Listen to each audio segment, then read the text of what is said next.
What up, players? We're about to up in this mug. Welcome to another mini tutorial where we're going to be painting straps, holsters, and pouches, specifically for figures with dark color schemes like these Raven Guard have black armor and very dark grayish brown fatigues. So we want the pouches and the leather to stick out and to contrast just enough so that you can tell what they are from the tabletop away. The way we're going to do this is by painting a very dark brown leather color scheme with fine highlights that edge more towards the beige-ish yellowish color.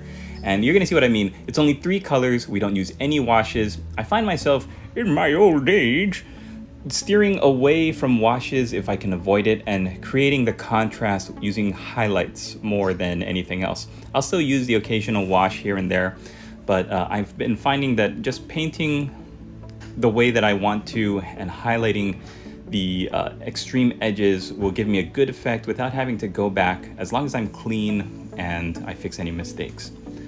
Of course, that's nothing wrong with washes. I remember when I first got back into painting miniatures and Bad Black, Devil in Mud were like miracle skill in a pot.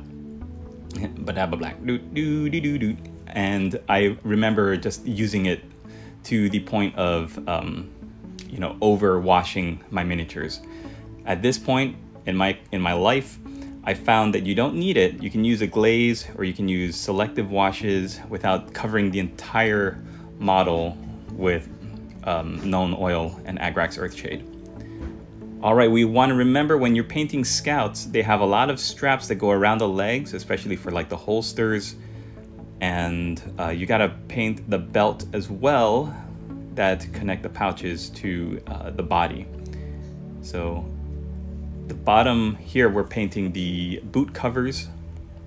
And I found when I was looking at the artwork that all of the extra little parts of the boot that stick out from the boot covers, you can paint them in the same leather color, but I found that painting them black, keeping them separate, and just painting the covering for the boot looks pretty good.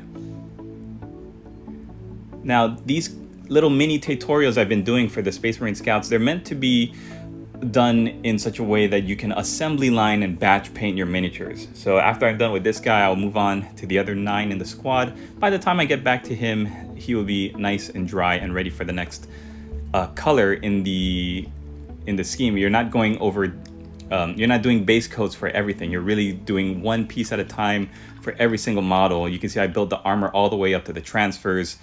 I don't want to go back and fix anything if I can help it. This is helping me Mournfang Brown next. This is going to help me to really chart the progress of what I'm doing. And instead of doing all base coats and all washes, then all highlights, I'm finishing each section to perfection, as close to perfect as I can make it. And that will give me a little bit of a dopamine hit. Every time I see the model, I see so much more of it is being finished. So give that a try. If you're feeling yourself in a rut and you're not feeling the motivation, finish one part of the model all the way to completion. It could be the skin, the face, the weapons, the armor, just one thing, finish it all the way to tabletop standard, however you want to do it. And I think you'll find that it will motivate you to keep the ball rolling. As I've been talking, I've been using my paintbrush here to really get at the fine edges of all of the leather bits with the Mournfang Brown. What that does, the Mournfang Brown is a nice rich reddish brown that's going to kick up the color. Rhinox hide is so dark, and that's what I love about it. It's really dark brown, and when you pop out the edges with this Mournfang Brown and with the next color I'm going to show you, then it's going to make it really sing when the model is all finished. Speaking of that next color, it's XV88. Because I didn't do a big highlight over the Rhinox hide, because the Mournfang Brown was just really selective highlighting on the edges, it should be dry by the time I get to the XV88. So that's what I'm doing. I'm just painting right over the Mournfang Brown. And if I can help it, I'm going to paint within the Mournfang Brown, leaving some of that Mournfang Brown in the recesses.